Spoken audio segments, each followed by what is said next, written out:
nuclear scare scam with Galen Winsor. Here to introduce Mr. Winsor is Pastor Ben Williams. Pastor Williams. I'm pleased to have as our guest Mr. Galen Winsor from Richland, Washington. I first heard of Galen from a tape that somebody gave to me some months ago, and I found his story to be absolutely fascinating. His story is unique, to say the least. Galen has been in 77 different cities in the last 2 years lecturing on the subject of nuclear energy. The majority of his life, the last 35 years, he spent processing plutonium from nuclear reactor sites. He has worked in the Manhattan Project facilities in Hanford, Washington, Oak Ridge National Laboratories and Nuclear Plant in Oak Ridge, Tennessee, General Electric's Midwest Fuel Recovery Plant in Morris, Illinois, General Electric's Fuel Fabrication Facility in San Jose, California, and Wilmington, North Carolina. And he's worked in every major reactor decommissioning project around this nation up to this present time. His major work in these projects has been the analytical process inventory control, which means that he was responsible for measuring and controlling the nuclear fuel inventory for these projects. Galen Winsor has few peers in the world in this area of expertise. And those few peers admittedly know and agree with the things that you'll be hearing on this tape. However, except for 2 or 3 of these experts, they've all chosen to remain silent for reasons which they only know, leaving this man then the burden of leading this lonely battle of exposing what we call the nuclear scare scam. He's without question one of the world's foremost authorities in nuclear radiation measurement, and he's recognized by members of the Atomic Energy Commissions of all the major nations of the free world. Mr. Galen Winsor.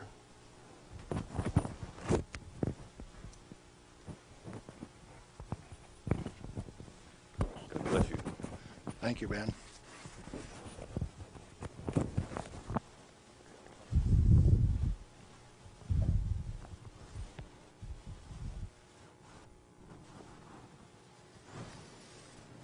We've been considering today how best to approach this subject so that you would feel comfortable with where I am. And we thought it might be appropriate to start with how I got involved in this game. Now, in 1945, I was a Navy radioman out in the Pacific on a destroyer aimed for Japan. We had a one-way ticket. That's all you get, just one way. So as we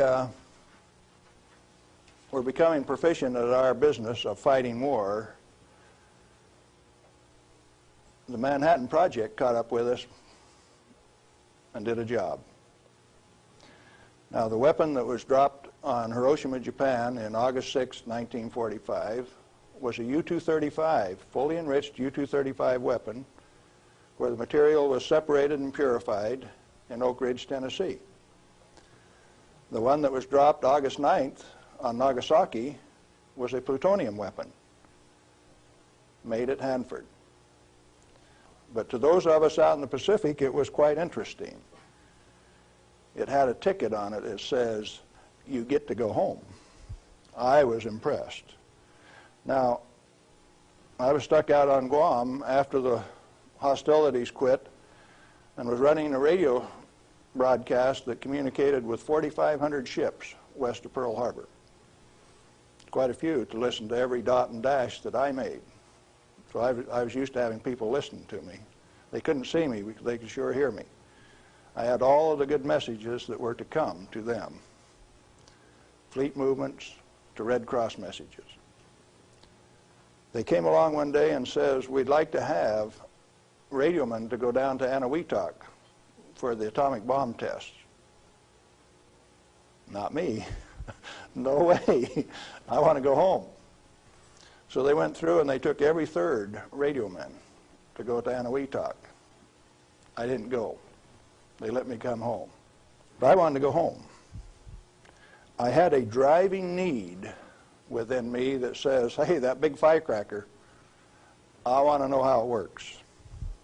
I want to know everything about how it works. So, back to the ranch in Nevada where I grew up and stacked hay all summer, gained back the 40 pounds that I'd lost out there in the islands. Into Brigham Young University in the fall of '46 in chemistry classes. Dr. Joseph Nichols could make an old farm kid like me love chemistry. I hadn't had any chemistry in high school, but the way Joe Nichols taught it, I wanted to know. So chemistry it was. And some neat guys like Carl Eyring taught me physics. And along in '47, I ran across a cute blonde from Richland, Washington. Now, this girl had been telephone operator for General Leslie Groves and Dr. Enrico Fermi on the Manhattan Project. She got to put through the calls to Franklin Delano Roosevelt for these guys, so she talked personally to FDR. And she told me some of the stories like you've never heard. She says, oh, in those canyons, great things are done. This cowboy from Nevada couldn't even imagine what she was talking about. Well, in 1947, after we were married, I ran until she caught me. But I wasn't going to get married anyway. I wanted to get my education. I had to get on with this thing. And so we went to Richland, Washington for the first time in September of 1947. I saw that those buildings she was talking about were there. 1,000 feet long, 11 stories high, 5 of them below ground. Tremendous things. And people all over. Camp Hanford in those days was a whole army camp just there to secure that place, to provide security. Thousands of soldiers. You move around out in the desert and hop out of a foxhole and pop a soldier with a gun in his hand. There wasn't any horsing around. It was all business. Back to school. In 1950, I applied for a job up there before I had graduated, and they were in such bad need of chemists, I had a job before I had my degree. And so the last year of my chemistry, mostly English, I did on a bus, riding 25 miles to work in the morning and 25 miles back at night. And I did advanced grammar and business writing and all of those things on that bus. But in September 1950, I got into this thing called plutonium processing when we did it barehanded, without instruments, without coveralls. We had some of the most peculiar acid burns in some of the shirts. And I found one of those the other day. It's got acid burns all up the front of it. Plutonium on it, too. Amazing. That was normal operation in those days. We ran those facilities, and we ran them so well that by 1965, we had separated enough plutonium when it only existed in the parent uranium matrix to a half of a single weight percent, 0.005 weight fraction of plutonium maximum in that fuel. And we processed enough tons of uranium to recover enough plutonium by 1965 to meet the weapons needs of this country 10 times over for the foreseeable future.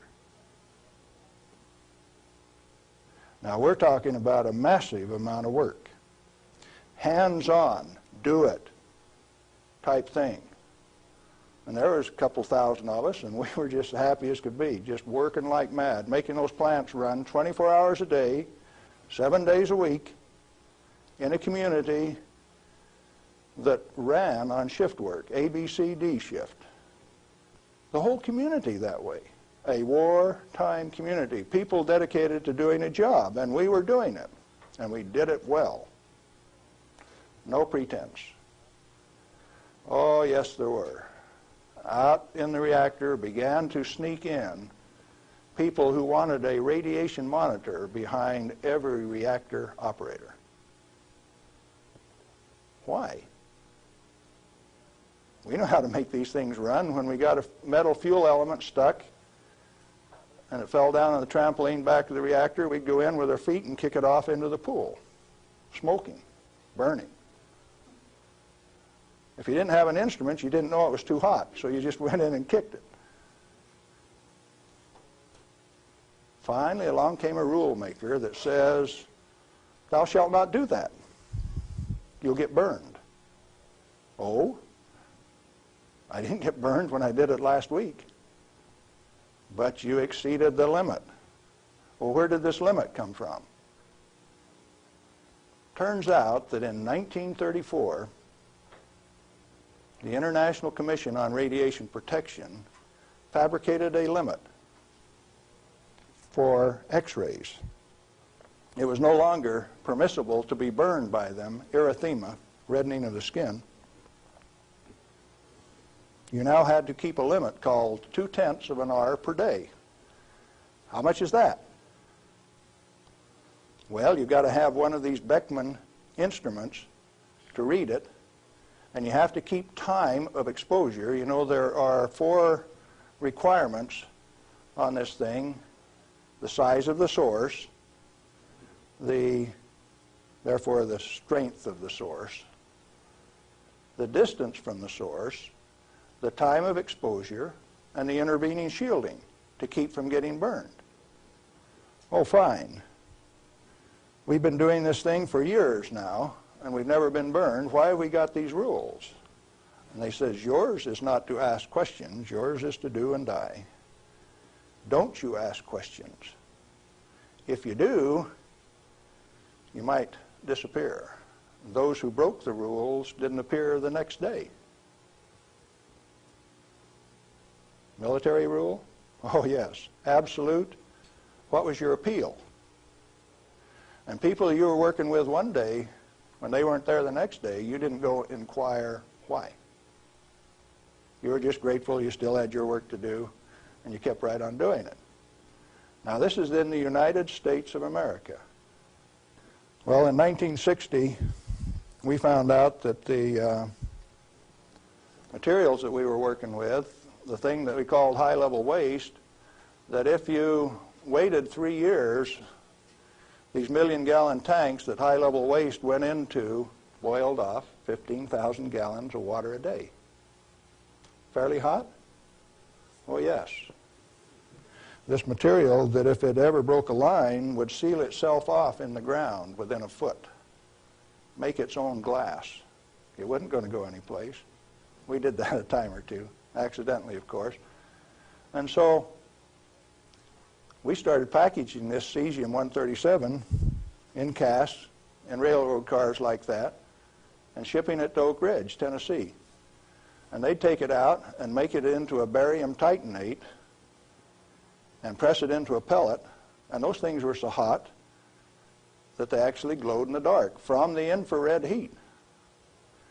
Now, thermo-ionic conversions came along at this time, so you hooked these little heat sources up to thermionic converters and you took electricity out this side. No moving parts. These things went into the SNAP program. And these early SNAP power generators are what powered the underwater transmitters for our nuclear navy. We've got a regular road map under the sea. All you got to do is have an instrument that knows how to find it, and then you've got eyes on a submarine. You didn't know that, did you? The power from it came from this material that they now call waste.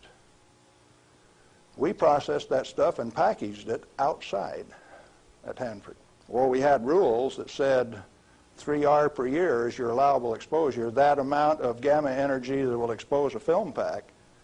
But that was for the people that didn't know. We weren't about to follow those rules. We just went ahead and did the job. They send around an investigation slip that says your dosimeter was overexposed 2 weeks ago. What did you do? And they had a cute little form on it that says accidentally exposed to light, and that was the one I always used to check. Because it's the same amount of light. You know, if you get gamma through the film pack, it's the same amount of light as you get when you click the lens on a camera. They wanted to limit us to that. And one day we looked up, and they had. They had limited us to that amount of exposure. Then the fun part of the game begins. You say, who limited us to that? Are they powerful?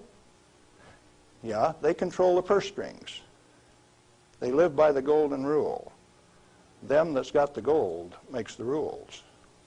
If you like your work, you keep the rules. If you don't keep the rules, you disappear. Sure enough, some of us disappeared. Some of my friends gone. Where'd they go? I don't know. Well, 2 years ago, I started traveling for American Opinion Speakers Bureau, and one of the documents that they had was Major Jordan's diary. A story of shipping the technology and the materiel that was developed at Hanford in 1944 directly to Russia on U.S. Air Force planes out through Great Falls, Montana, Fairbanks, Alaska, under the auspices of one Harry Hopkins, and with the at least tacit approval of Franklin Delano Roosevelt. Now what are you going to do? That thing that we had been doing and feeling so good about had been shared at no expense with Russia. You go back and you check the record and you find Russia did not develop their own nuclear atomic weapon until 1949, even when we supplied them the material and the knowledge. 4 years after we touched them off at Hiroshima and Nagasaki. We weren't happy with that. We were just happy doing our job. Well, in 1965, General Electric was ready to leave Hanford. I'd worked for General Electric for that 15 years, and they took me out to California, San Jose, and we had in mind to design and build this nuclear fuel reprocessing plant at Morris, Illinois. They told me they were going to build it at San Luis Obispo. That's how they got me away from Hanford. But that was just to get me away from Hanford. I got to design the sampling analytical system for this plant. The sample cell was the hydraulic heart of this place. I got to dictate where they put the columns, how high the columns were in relation to my sample cell. One man standing in front of a lead glass window could sample any liquid stream in that whole plant. It took crews of men at Hanford to do the same thing. I wasn't happy with that, so I built an efficient system. I got to design that. I got to build it. Conceptual design, detailed design, build it, operationally test it. And in 1973, they says, forget it, friends, you don't get to run it. We had 170 tons, metric tons of spent fuel stored in the basin. And the then President of the United States, do you remember who it was? Jerry Ford. Says, friends, no way, you don't get to run it. That's when I started to kick over the traces. Up to that point of time, I thoroughly enjoyed my work. I had no limitations, practical limitations. I had all the money to spend. I was in charge of the design effort. I built it the way that I wanted to because it was technically correct. All I had to do was check with engineers and make sure that it was right. And all of a sudden I was told, you must reduce your limits of exposure by a factor of 10. I says, I won't do it. First thing you know, you got the word that says, oh, yes, you will. And I says, no way. Well, that's when the rebel, Galen Winsor, started to show up. And when I found out that by management conference I couldn't get to these guys, I figured out another way. Now, in this plant is a beautiful pool. It's got a place to store spent fuel bundles till it won't stop. 660,000 gallons of water, demineralized, just as clear and pretty as it can be. Heated to 100 degrees Fahrenheit when the outside temperatures are minus 20, wind chill factors down to a minus 60, and I found out that I could swim in that rascal. You turn off the lights at night and it had a light blue Cherenkov effect. And this kid from Nevada that never could pass up a warm swimming hole used to go swimming in that pool. There wasn't anybody that had the nerve to swim with me, but since I was manager of safety and analytical service at this plant, it was mine to use. Oh boy. I found out that I could do that. I showed some financial types one time that I could stir that pool with my bare hand and check out through the same radiation monitors they did without triggering it. GE didn't like it. I got a letter from them that says, "Thou shalt not tell financial types that you can swim in the pool, that you can stir it with your hand, because if they find that out, they will steal the inventory. They will know that the inventory can be stolen." Oh, is that a valuable inventory? The same material that's labeled high-level waste by our current government, our current Congress. Now, plutonium is an interesting chemical element. It is created in a nuclear reactor. The Manhattan Project built 8 of these reactors at Hanford. The first one took 12 months from sagebrush to nuclear steam to build, and it had never been done in that size before. How could they do that? Why did they do it? To create this element called plutonium. Plutonium has been assessed as being the most hazardous material on Earth. Now, from the standpoint that you can make an atomic weapon out of it, yes, it is quite hazardous, because a piece of it that big, 2.5 kilograms, that's only 5 pounds, is the force that delivered 20,000 tons of TNT equivalent over Nagasaki. Indeed, it is hazardous. The one over Hiroshima that had fully enriched U-235 in it was 5 times as big. So plutonium is more dangerous than U-235, is it not? By a factor of 5. Takes 5 times as much U-235 as it does plutonium. Therefore, it is the most hazardous thing. Enter the great pretenders. They said that 5 grams of plutonium, properly distributed over the face of the Earth, would kill everybody on Earth. Now, if you can only get one 20-kiloton weapon to go on 2,500 grams, how's 5 grams going to kill everybody on Earth?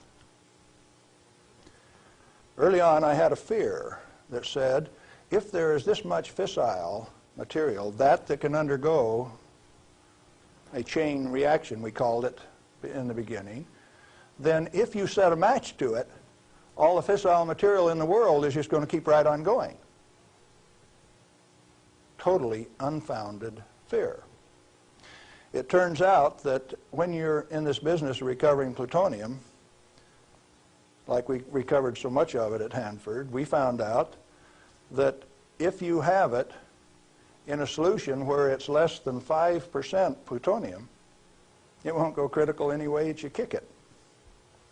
And when you get it to 100% plutonium, you better be careful. Because if you put it in more than a 5-inch diameter cylinder, you're playing with fire. You can undergo what is known as an uncontrolled criticality, accidental criticality. The air turns blue. If the cylinder is sealed, it will explode from steam pressure. And that steam pressure builds up in a millisecond, which is about that long. No, you don't horse with it. And then you find out that those 8-foot thick shielding walls on those canyons were put there because they didn't know how much was a critical mass. They says, if we make a mistake, we don't want to die, so we will provide the shielding. And so this shielding thing started for no other reason than they didn't know what was a critical mass. Well, through the years, we got pretty good at telling what a critical mass was. And I have worked in a plant where I had half a critical mass in this hand, barehanded, dressed in street clothes, half in this hand, wearing a lab coat, and I'd put this half in a pocket on this side and this half in a pocket on this side and walk down the hall. If those two ever got together, there would be a blue flash. They never got together because I was in between them. And we do that every day. And each half had to meet definite dimension characteristics. And so we'd take them down and pass them one half at a time, and they'd measure it and say, yeah, that one will pass. And then we'd pass them the other half, and that one will pass too. But they were carefully put in separate bird cages so they couldn't get together accidentally. Well, those of us who worked with it enjoyed it. We knew what we were doing. We worked at it. When the President of the United States decided not to operate that fuel reprocessing plant, I started scrambling to find out what was going on. Many things had been done in the name of health and safety. Don't get burned. You got to have a safety record. You have to be safer than anybody else. We were already safer than anybody in the whole world. Well, you can't afford to get burned with this. You've got to enforce the limits. You've got to keep it. And I says, hey, that's not what the ball game is at all. I'll bet you the ball game is something else. And in 1982, when the Congress passed the Nuclear Waste Policy Act of 1982, a guy by the name of Mo Udall, I don't know whether you people in Arizona have ever heard of him or not, authored that bill. It's called the High-Level Waste Disposal Act of 1982. The material he called waste is the reusable uranium fuel that I had been working on for 32 years. Needless to say, Mo Udall and I do not agree on whether that material is waste or not. The name of the game then is, who owns the plutonium and how much is it worth? The government says, bury it 3,000 feet deep in basalt, and we'll hold a contest among the states to see who gets to bury it. Oh? Why do you want to bury it? Did you ask the owners? Who is the owner of the plutonium? May I submit that it's most likely the nuclear power ratepayer. He is paid for the mining, the fabrication of the parent uranium, power generation, and is being charged in advance for its burial. If you're paying for it, to whom does it belong? How much is it worth? In inflated dollars, a ton of reusable uranium fuel contains useful metal isotopes worth upwards of $10 million a ton. Mo Udall says it's high-level waste. The value of reusable uranium fuel scheduled for permanent disposal probably exceeds the national debt. Naturally occurring plutonium quantities, and you know plutonium does occur naturally. Plutonium-244 is found at the residual activities of the several, 8 at least, Oklo phenomenon reactors across the world. First one found at Gabon, Africa. Naturally occurring plutonium quantities have been enhanced by transmutation of uranium. That's the reason we built reactors in the first place. Our ability to detect and measure emissions from these elements is useful in inventory control.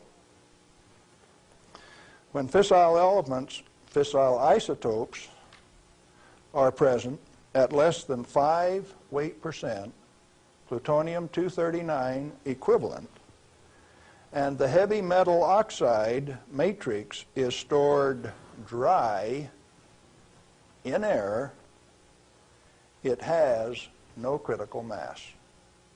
Remember we talked about shielding was because they didn't know what a critical mass was? If it is light water reactor fuel at less than 5% equivalent fissile content, you can handle it, you can do anything you want with it, you can stack it up, you can have a room full, you can have a handful. As long as you keep it dry, it will not sustain a chain reaction. What then is all this falderall about a little bit, 5 grams will kill everybody in the world? They don't know what they're talking about. And when they say that, they're thumbing their nose at measurement experts like Galen Winsor. I am insulted when they say those things and get away with it because it has no bearing on the truth. It cannot be mishandled. It will not expose any person to an unshielded nuclear reaction. In other words, no controls are necessary except to prevent the pilferage of the inventory. Have you got that one? Let it register. Do you need governmental rules and regulations and instructions? No way. Then why do we have all of those rules? Inventory control practices capitalized on the fear of undereducated masses who work in the industry. I didn't say anything about ordinary people now. I'm talking about the people who have worked in the industry and those who cast stones from without. The Ralph Naders, the Jane Fondas.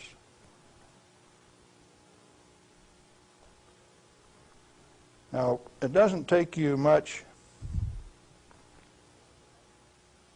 thinking to find out that maybe the industry is the source of the problem.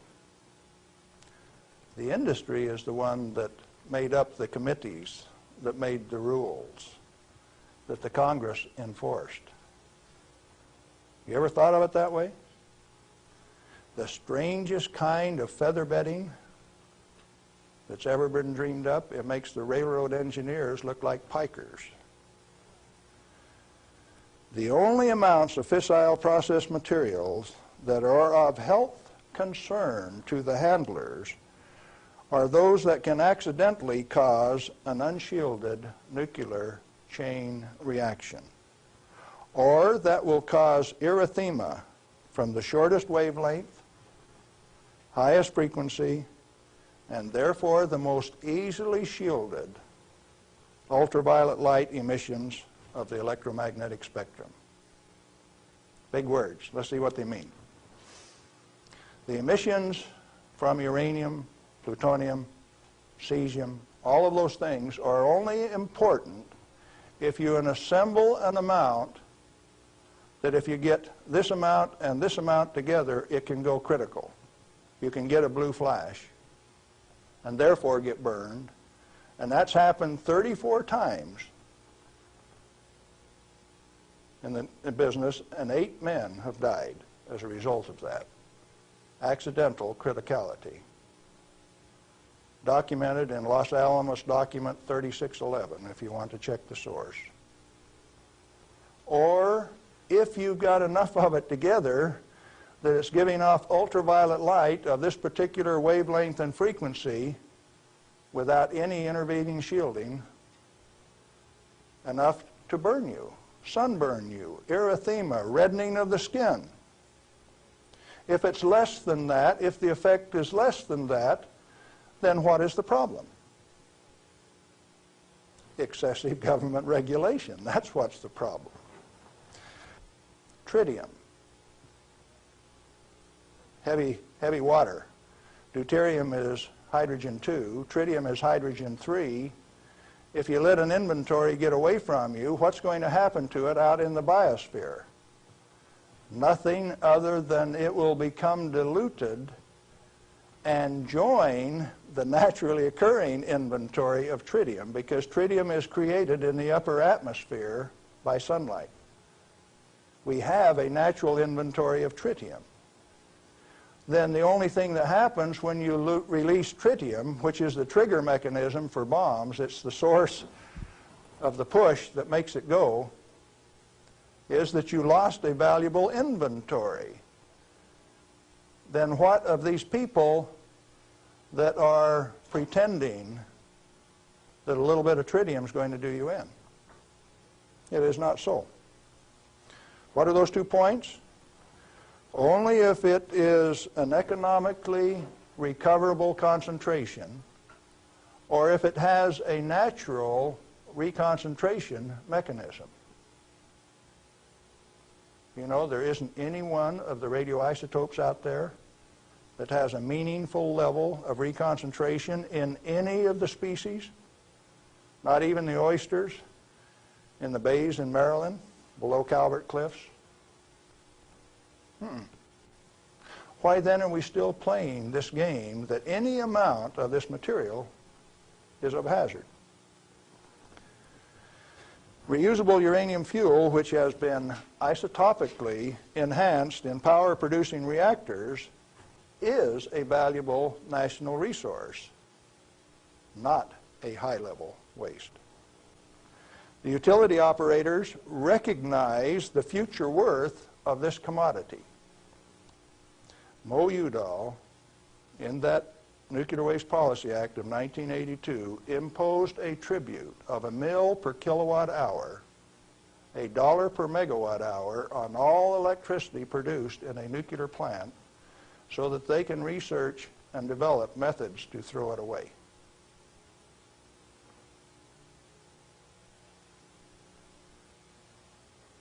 Why do the utilities willingly pay this amount to the Secretary of Energy? To limit their liability exposure.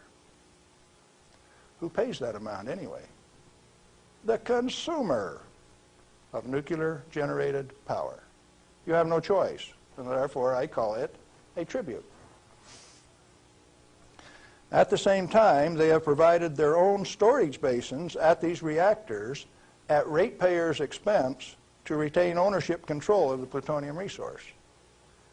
So you consumer, you ratepayer, you taxpayer, are paying for the storage of this fuel, and WNP2 at Hanford has storage that will take them through the turn of the century, and yet every day they are paying a tribute to the Secretary of Energy, with the concurrence of the United States Congress, and signed by the President of the United States in 1982, 83. Who was that?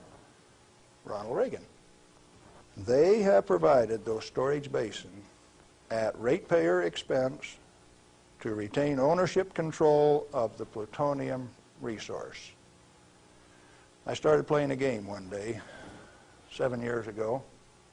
I says, okay, Portland General Electric, you've got the Trojan reactor, you've got a storage basin problem, I'm going to make you an offer. I made them an offer that says, I will take all of your spent fuel, FOB your basin, if you will give it to me. In other words, I will take it off your hands at no expense to you. I will ship it, I will store it, I will do everything that needs to be done to that fuel. And you know what they told me? Can I quote them? Go to hell, Galen Winsor. We value it more valuable than platinum or gold. We're going to play the plutonium futures ourselves. Now, where did I learn that the name of the game is who owns the plutonium and how much is it worth? The first plutonium I saw was in a glass tube on the newsreel when I got back from the Pacific in 1946. And that they had in a glass test tube, they said, was worth $500,000. Certainly they had less than 5 grams of plutonium in that tube. That's pretty expensive stuff. And so for the show, they put a pot underneath it in case they dropped it. They said, we don't want to have to pick it up out of the rug.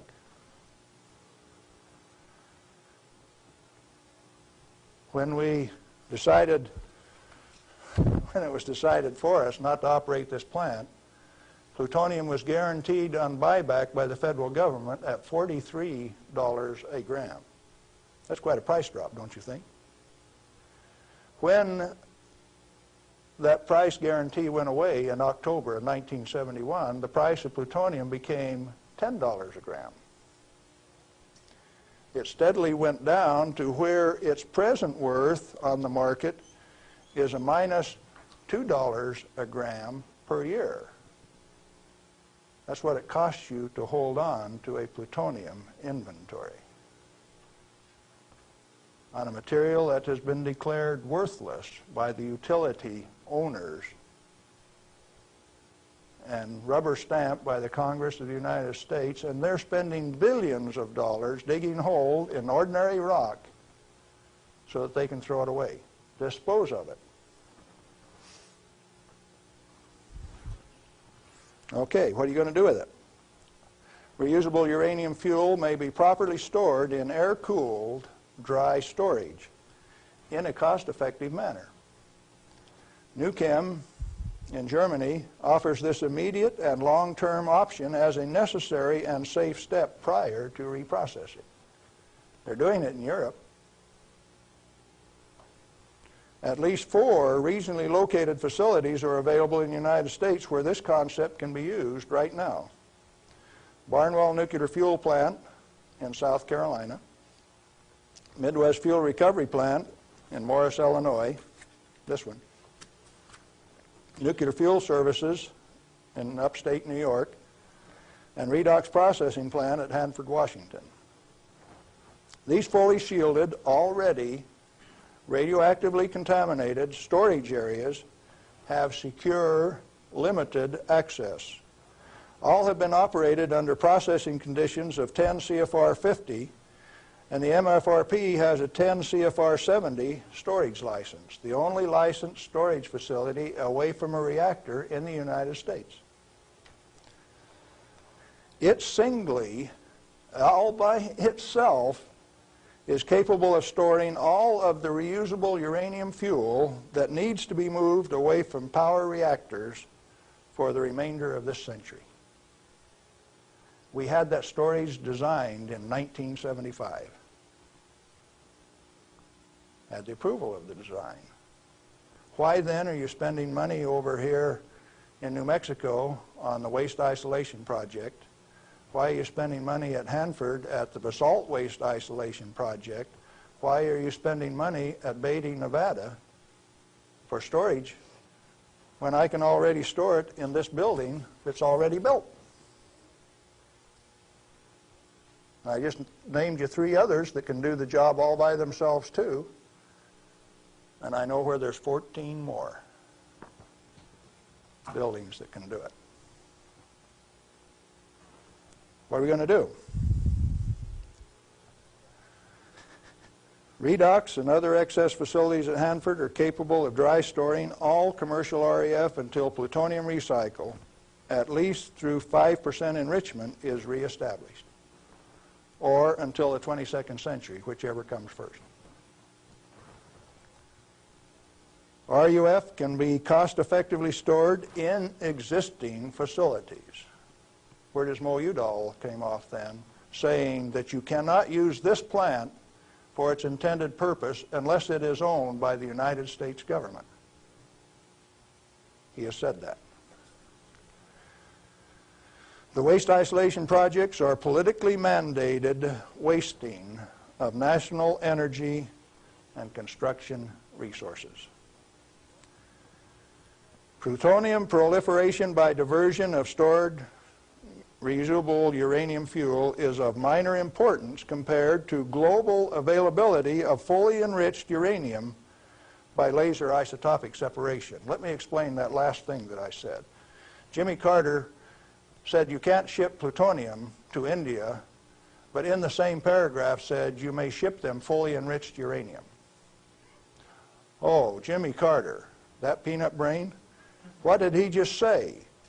He says that when the Israelis took out the reactor in Iraq, they had fully enriched uranium from France, and they says those rascals, those Iraqis, are going to take that fully enriched uranium, put it in that reactor, irradiate it to plutonium, and therefore have to recover the plutonium in a plant like this, and we stopped them when the fully enriched uranium makes a better weapon than the plutonium in the first place. Now, when the President of the United States says things like that, and when the press gives it credibility, I get insulted.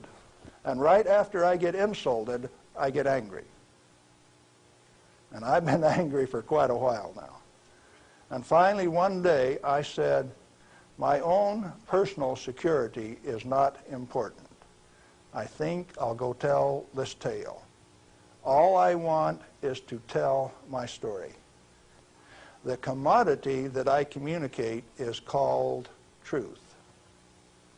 And so then I ask you a question, a very brief, pointed question.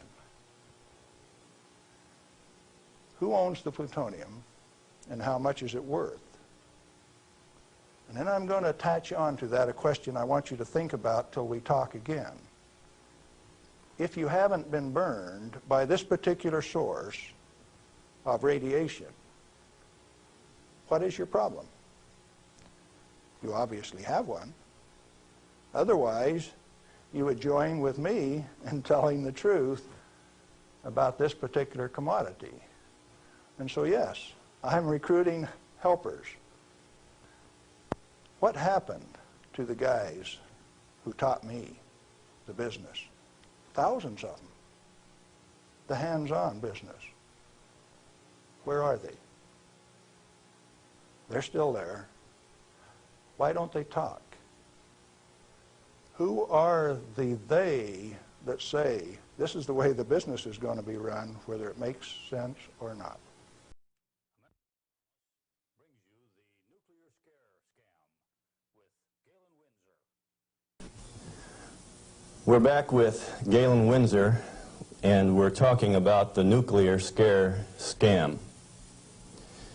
Galen, it seems to me that from what I've heard you say that the scaring of the people is better than a lock and key to keep this stuff out of the hands of those who might be interested in investigating and keeping this valuable material hidden for just an elite few. This is probably the way that it works best.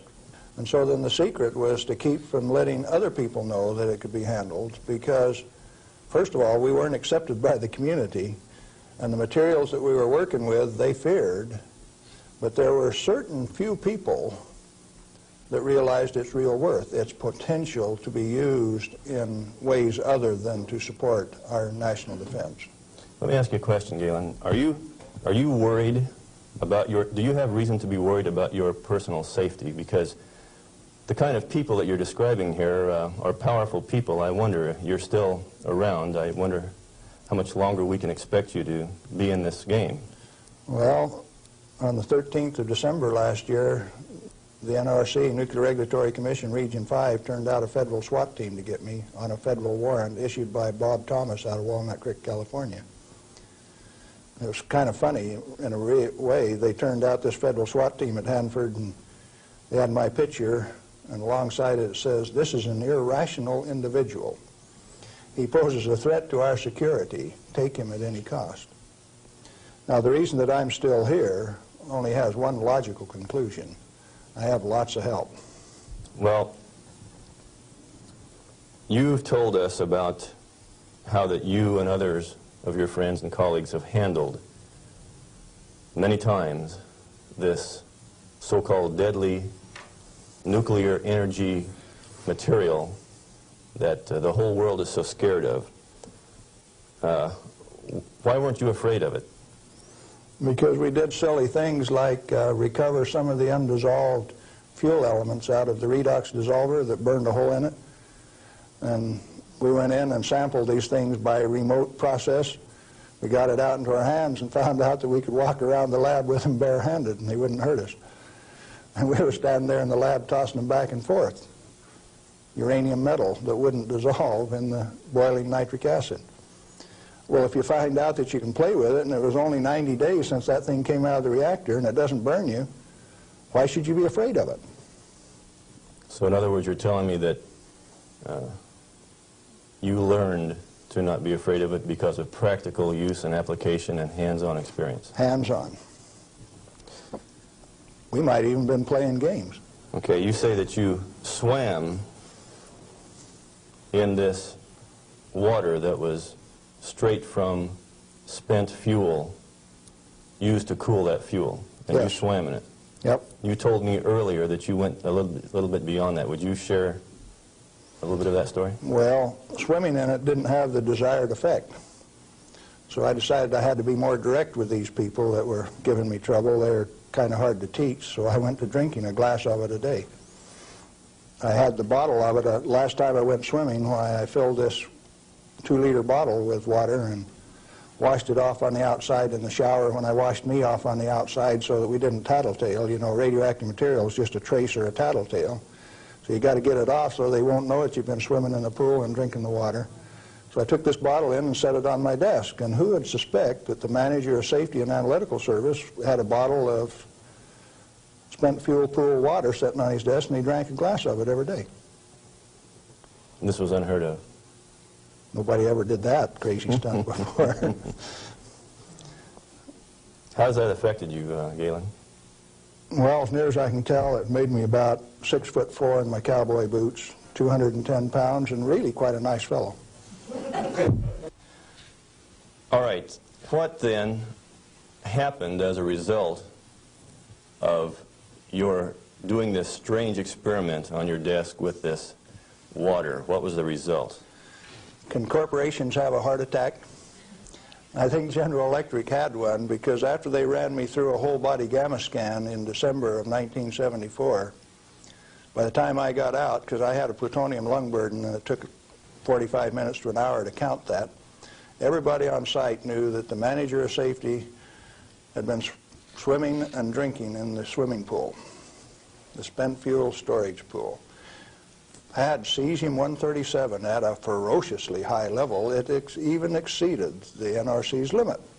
And I'd been drinking it. They knew the fat was in the fire. Now, where do we go from here? Well, first of all, I got a poison pen letter from the people in San Jose.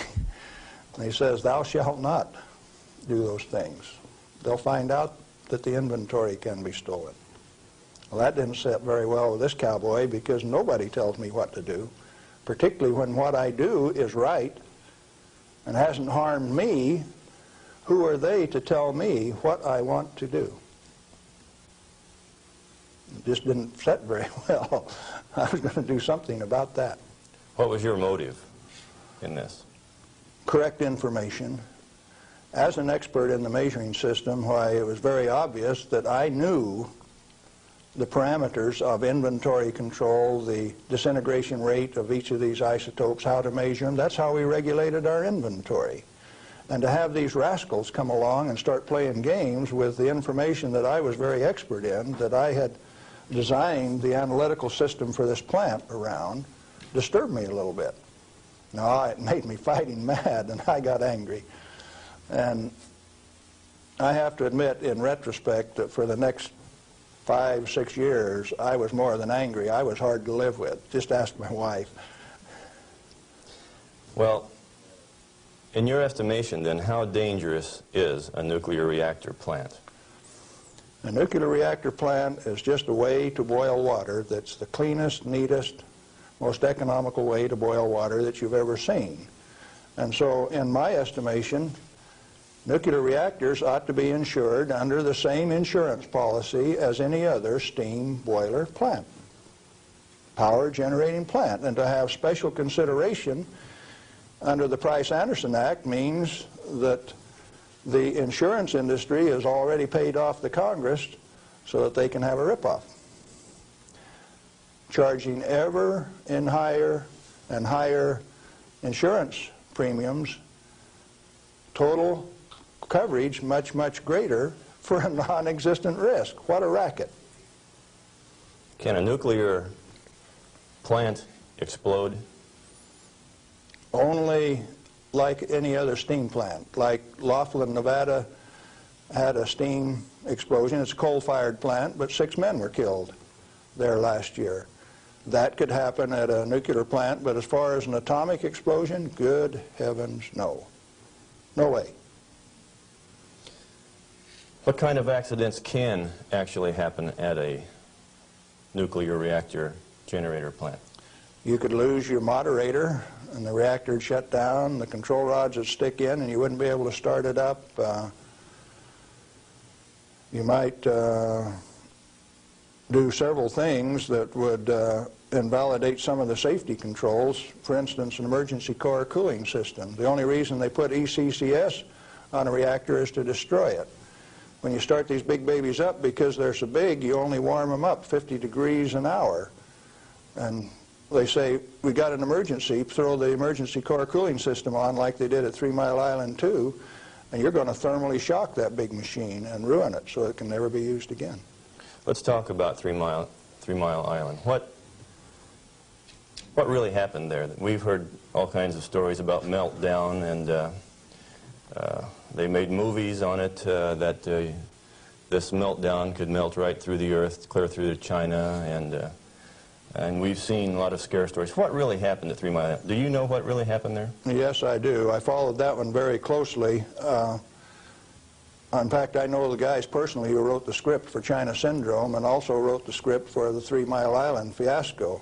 Dale Breidenbaugh, Dick Hubbard, and Greg Miner, who used to work with me at General Electric, are the MBH associates that wrote that China Syndrome script.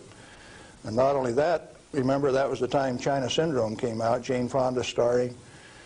14 months ahead of the TMI-2 accident, it was predicted in writing in New York State that that accident would happen 1 year from the date that that 3 Mile Island 2 reactor started up. It started up in March 1978, and it went down March 28, 1979, right on the day, 1 year anniversary. In other words, with 14 months advance notice, the industry still went along with the sham. Nothing happened there except that the owner, the operator, and the regulators conspired to turn it off. What melted?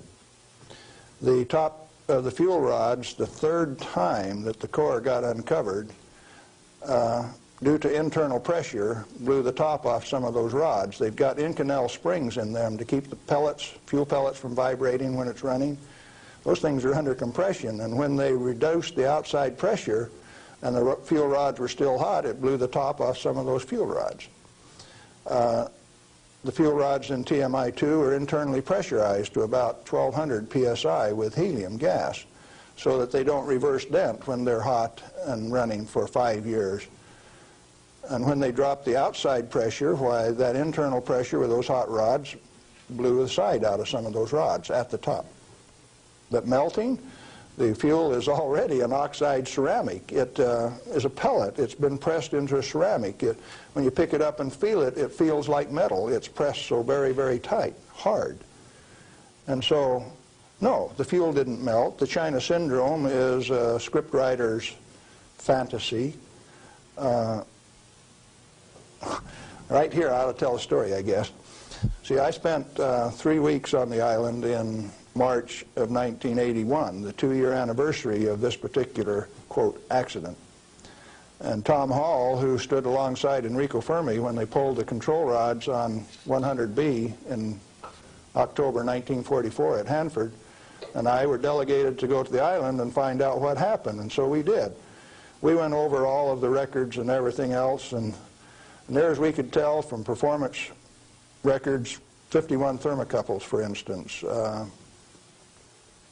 only one of which went over 1,000 degrees Fahrenheit. The center line temperature of those rods when they're running is 4,032 degrees Fahrenheit. And so They say things like over 50% of the core was greater than 4,000 degrees. Yes, it was. If it wasn't running at 100% power.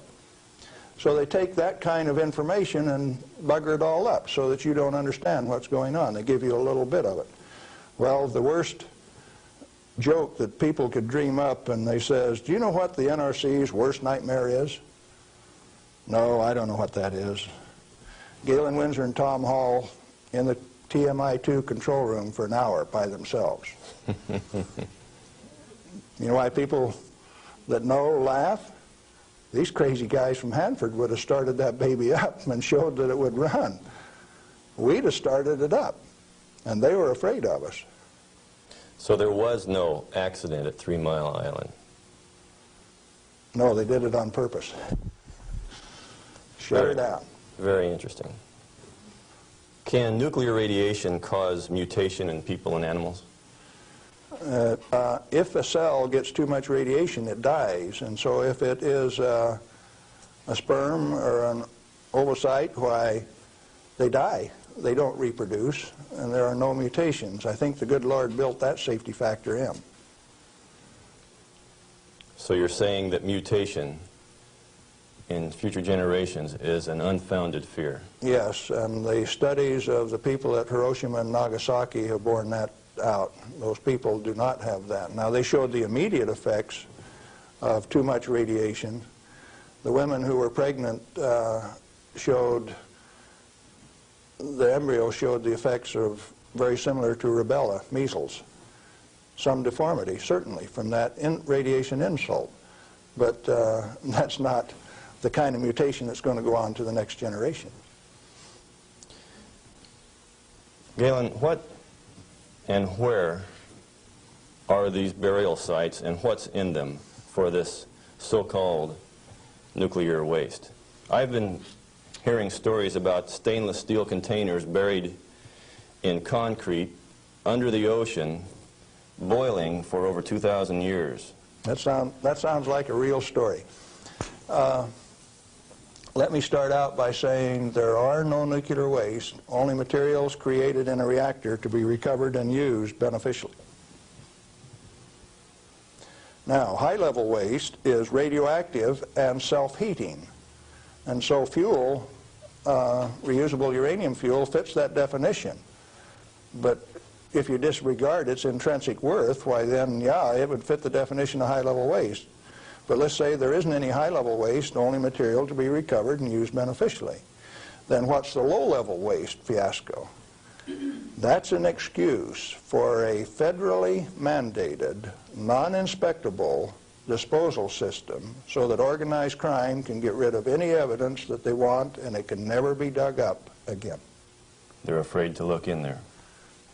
Not afraid. They don't want you to. They've got rules on the transport so that if you have an accident with a low-level radioactive waste shipment, why, you call out all of the state police and you make sure that nobody looks at it, that nobody gets exposed, that there's no spreading of the contaminated material.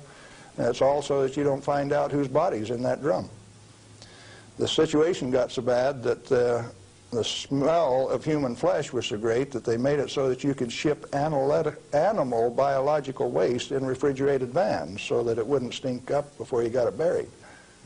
What is then in these low-level or high-level or whatever containers under the ocean? Nothing. But if you see, they were one time dropping barrels of radioactive waste off barges in the ocean. Do you know what was in them? Not high-level self-heating radioactive waste. Probably had a few bodies and a few guns and a few knives and a few evidences in them too. If you drop them in the ocean, they are truly disposed of. So you know there's an international trade in that right now? You can't do it in the United States, so they transship it across the ocean to South Africa, and they can bury it offshore. So what is in those drums? Well, that's what you're telling me then, that I needn't worry about boiling drums under the ocean for 2,000 years. No, no way. Thank you. I'm glad to know that. Well, one more question, Galen. What do you feel like a good portion of these men in Congress know this already? I know they do. I went there 4 years ago and sat down with the Senate legal staff and told them my hour-and-a-half-long sad story, and Sam Bollinger, one of the lawyers, stood up and he says, "Galen, if I understand you right, why, you want us to have President Reagan snap his finger and make this thing come up straight." And I says, "Hey, Sam, terrific. Go ahead and do it." He didn't take that challenge. He says, "No, I'll tell you what, Galen, industry likes it the way that it is." I said, "Sam, you really know how to hurt a guy." And he says, "Well, if we change it, what are we going to do for an encore?" Yeah, they're fully aware that this thing goes on as far up as the President of the United States. It's the way that industry wants it. The industry is its own problem then. So the question is then, what is the industry?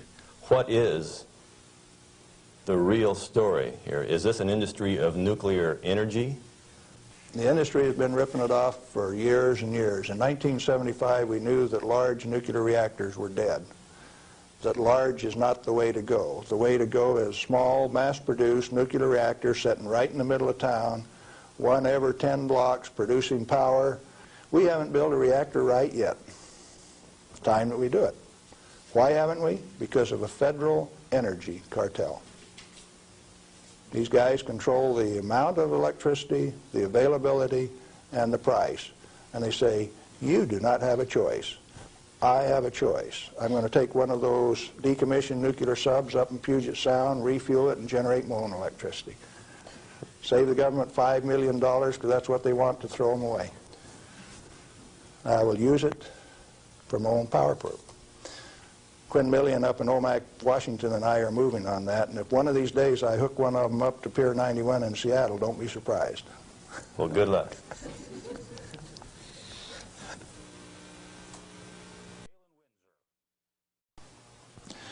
I'm Galen Winsor, and I thought I'd share a few hands-on practical things that have to do with this nuclear scare scam. Now, you've heard that gamma energy, the kind of energy that comes off a rock like this, is the most penetrating, most damaging of all radiation. And not only that, here is uranium, the parent of radon, and they say if you can measure, detect radon in a home, then it's bad. If you exceed the EPA's limit, it's reason to run you out of your home.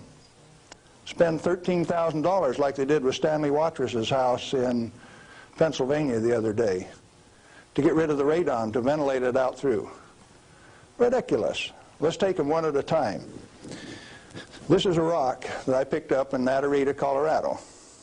16 weight % uranium. High-grade uranium. Hot. I read a thing the other day that says they had high-grade uranium, and lo and behold, it's too hot to transport, so they had to bury it on site. Oh, wonderful. Let's talk a little bit about radiation. If we can, yeah, are we picking up? If you put the probe right there, the meter goes off scale, and you can hear it, all right? Hot. Radiation, gamma radiation, is the most penetrating of all radiation. Oh, is it? All it's got between the rock and the probe is my hand. Doesn't count so pretty much, does it? What if I put the rock behind me?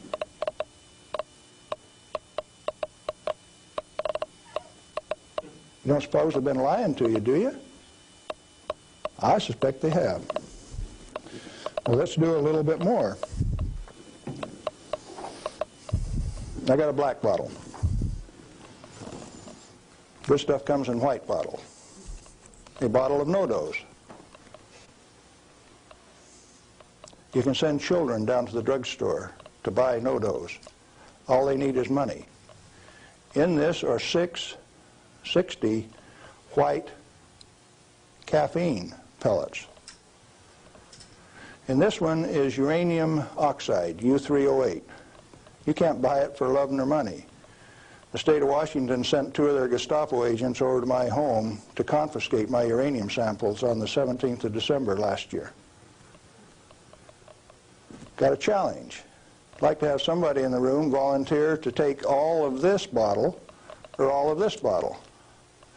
The only thing that I'll tell you is that one of them won't hurt you and the other one will kill you. Do you want the white stuff or the black stuff? White stuff? You do. There's enough in there to kill 4 men your size. The government says we got to ban this material. It's radioactive. Let's check it in the bottom of the bottle. Not very radioactive. Let's take the cap off. Oh goodness, very radioactive. This instrument will only count gamma, energy. It's just energy. Light's coming from those lights, only you're getting lots of infrared from the lights as well as ultraviolet. Energy response, and it's very carefully damped to only discriminated so it only gets the energy that comes from this.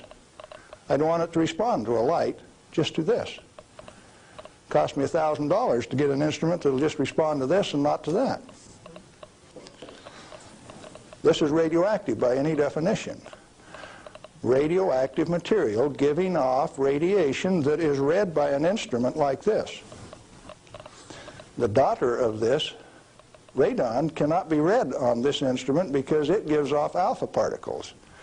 An alpha particle is a dye-positive particle that comes from the nucleus. It has 2 protons and 2 neutrons, therefore an atomic weight of 4, and it's minus 2 electrons. And if you grab it with a high ionization potential counter, it'll count. But if it travels 2 inches in air or through a piece of paper, it picks up 2 electrons, 2 beta particles, if you will, and becomes helium gas, and it won't count on an ionization chamber.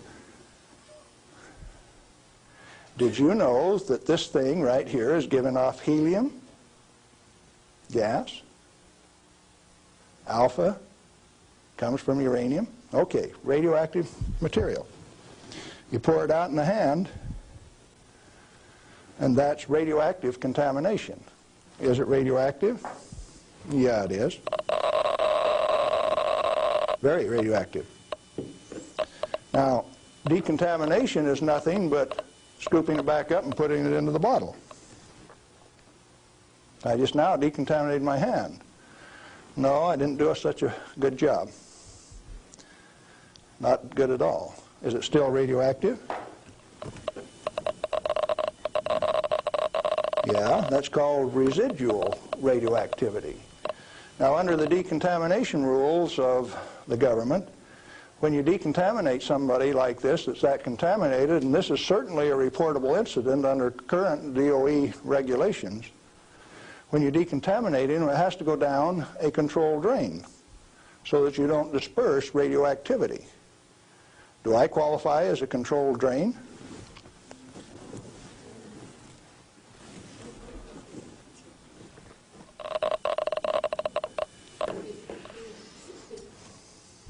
That material that I just ate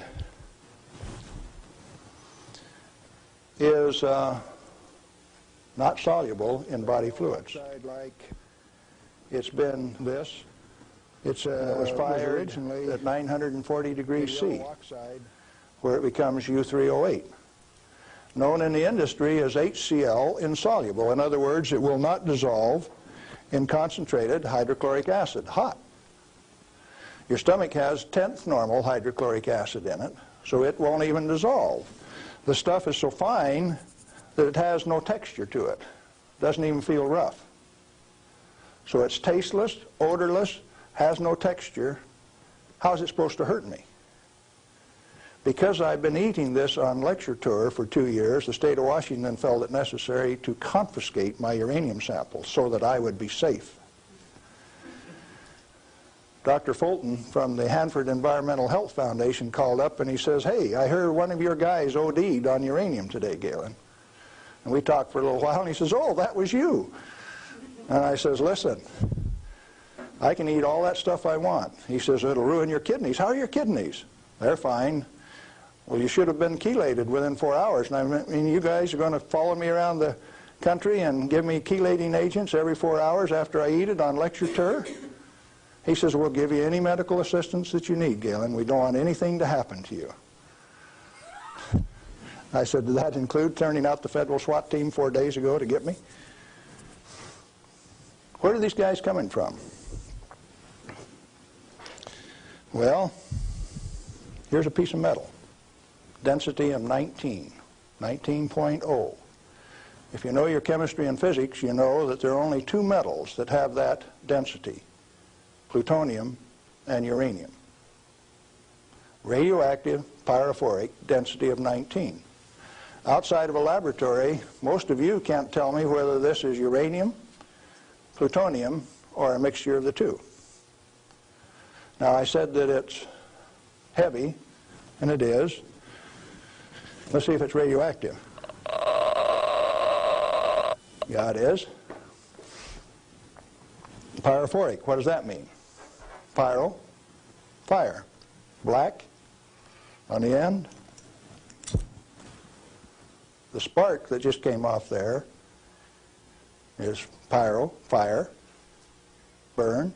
If it's plutonium, I just contaminated this area of Arizona in excess of the EPA's limit for 1 square mile of surface.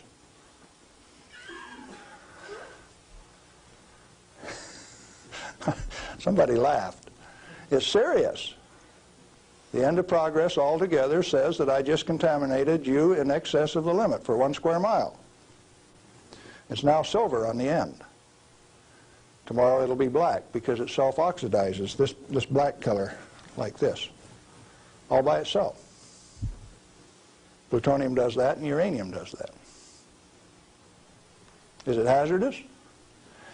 Yeah, it is, because they take depleted uranium metal and make it into 50 caliber bullets, fire them from shoulder-held weapons.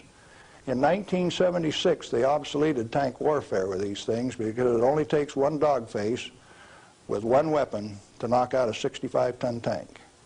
It'll go through 3 inches of armor plate, and when it comes out the other side, it's that white hot spark that we just made. And the 5 men in that tank are dead, because it'll burn all of the oxygen out of the air and burn their flesh. 1976, they obsoleted tank warfare, and you never even knew that. They make 10,000 of those bullets every day in the United States. We got enough in an arsenal to sink all of Russia's tanks, and our boys in the Defense Department don't even talk about it. Yeah, it's hazardous to your health. Reminds me, lead is hazardous to your health too, isn't it? Particularly if it's in a 45 slug like this and it hits you right here going about 2,600 feet per second. It's not the material, it's the impact from the velocity. Let's be very specific in the words that we use. This particular chunk of lead came out of a human body. My son, who's a deputy sheriff, thought maybe I could use it on tour. That's called dying of lead poisoning.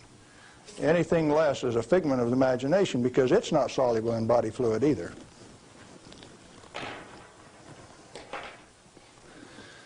This is a pellet of cobalt-59. If you put it in a reactor into a neutron field, you can convert cobalt-59 to cobalt-60, which gives off a gamma. It becomes the source that doctors use to irradiate patients to 7,000 Roentgen for one patient. The total dose absorbed by radiation workers at 3 Mile Island in the last 6 years is something like 1,500 Roentgen. 5 times more given to a single individual in a doctor's facility. Now, do you know why I say that the federal regulations are absurd?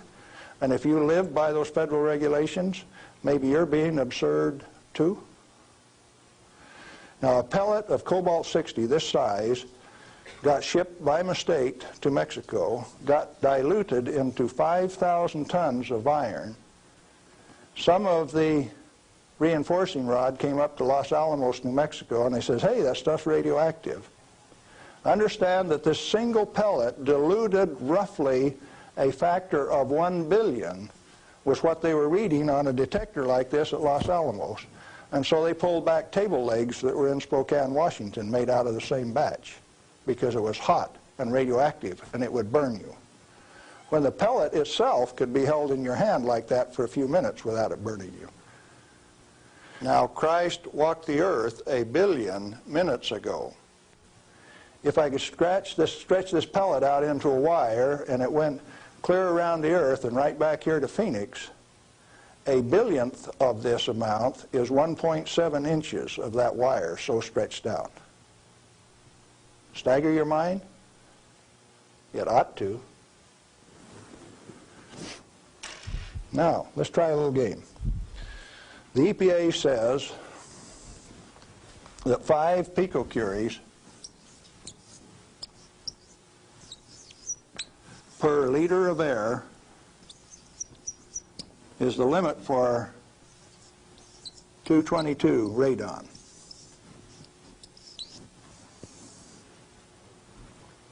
And they handle that like it's a real number. Madame Curie says that 1 gram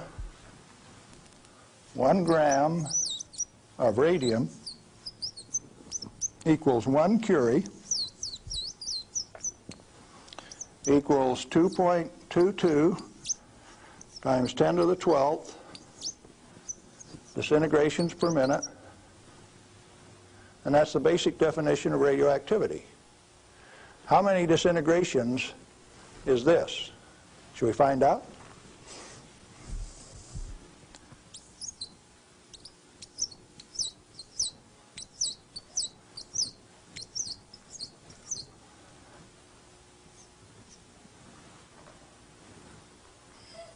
And the EPA, in its wisdom, says that 11 disintegrations per minute from 1 liter of air, you have exceeded the limit. You know what I did the other day? I've been having a little tough with some legal authorities up in my house.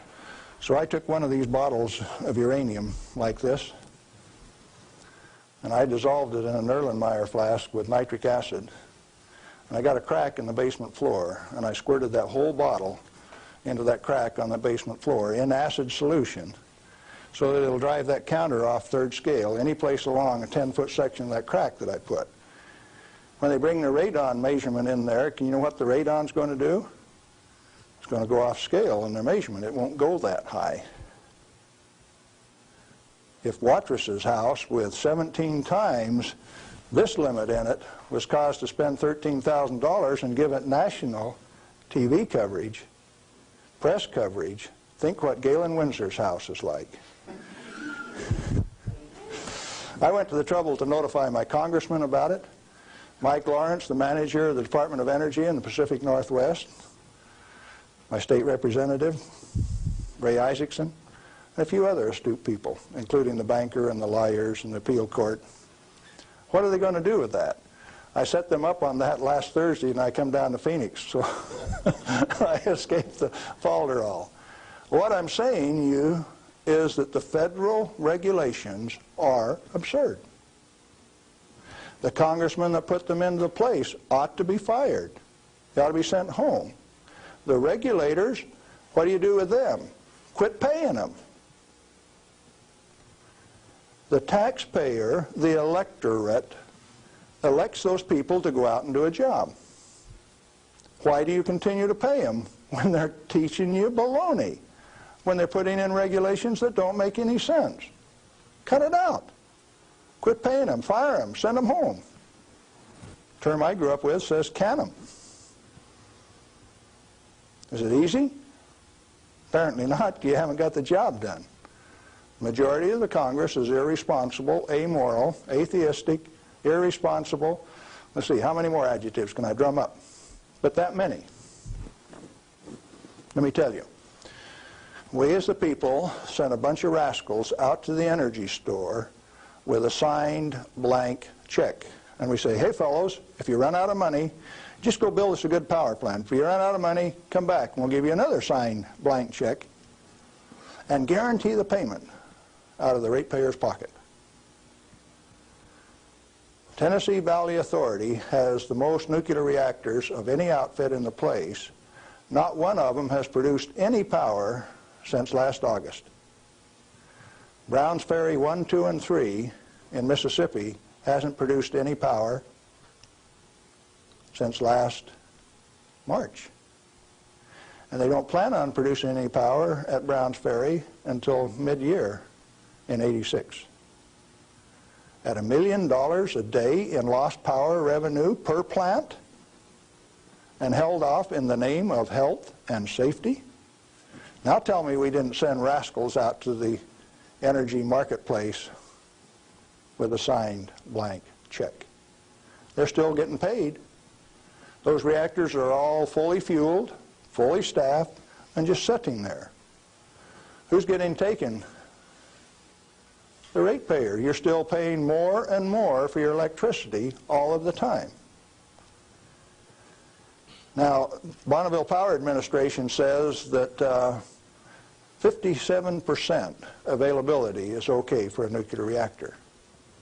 Maine Yankee is often run at 103% availability, which means it's running over nameplate rating. Enough days out of the year that its average availability is 100%. Bonneville Power Administration of the Department of Energy says that 57% availability is okay. That means that you can let those things set down 43% of the year, and that's judged as an acceptable performance on the part of the government. There's an obvious answer. Get the government out of the energy regulating business. Turn those plants over to people who will run them efficiently 100% of the time.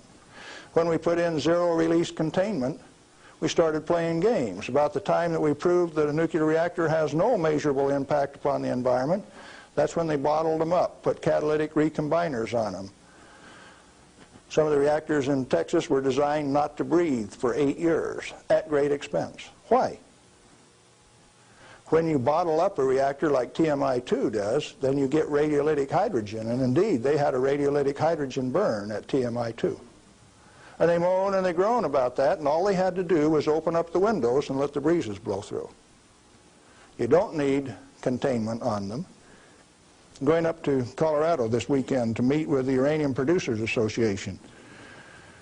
And they're upset because the government is dumping uranium on the market and raising the price of the commodity that they get their bread and butter from.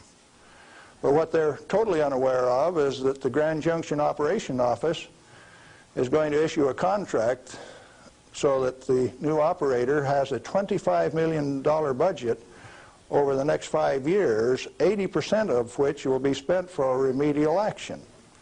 Where you take this material, dig it up, if you find it counts on a Geiger counter, you can have them come in and change out the whole front yard of your house, give you a new front yard, new foundation under your house at government expense. If you don't do it, they'll take you down to the courthouse, blacklist your property, so that you have to remove the radioactivity at your own expense before it can be sold. Now, do you know what I did when I took that uranium solution and poured it in the crack in my house? I set up the United States government, and that episode is about to be played. Did I do it on purpose? Yeah, I did, just like I used to dive into that swimming pool and drink that cesium-contaminated water. I found out that it doesn't hurt me. You need to find out that it doesn't hurt me, or you. In fact, the only reason for the existence of these big transcontinent distribution lines would be if they could compete with a small mass-produced reactor sitting in your backyard. Why don't they want you to? Because they are the federal energy cartel. They like to set the price, the total availability,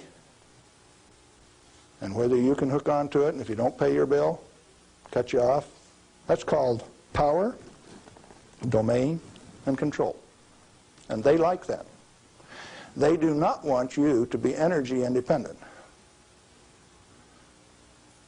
If you had one of these sitting in every 10-block area in Phoenix, you could tell the rest of the world to go get lost. Oh, there's another use for that heat. You could heat your homes in the wintertime, or you could cool them in the summertime with it. heating, ventilation, air conditioning, they call it, HVAC. In countries where it freezes, you could run that hot water out and chase the frost away in the spring and in the fall. And they found out that plants grow faster in warm water anyway, so you'd irrigate with it all summer. So cooling towers are called wasting towers. They throw over 50% of the heat away.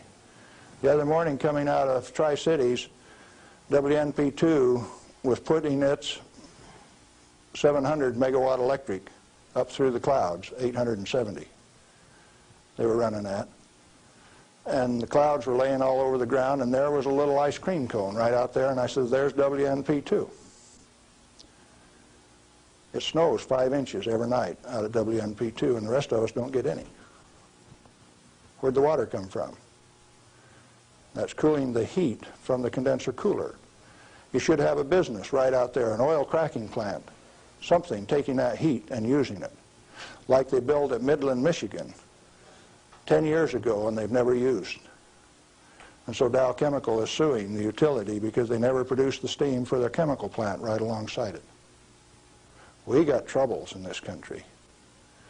I'm telling you what the problem is. Doing something about it, responsibility is yours.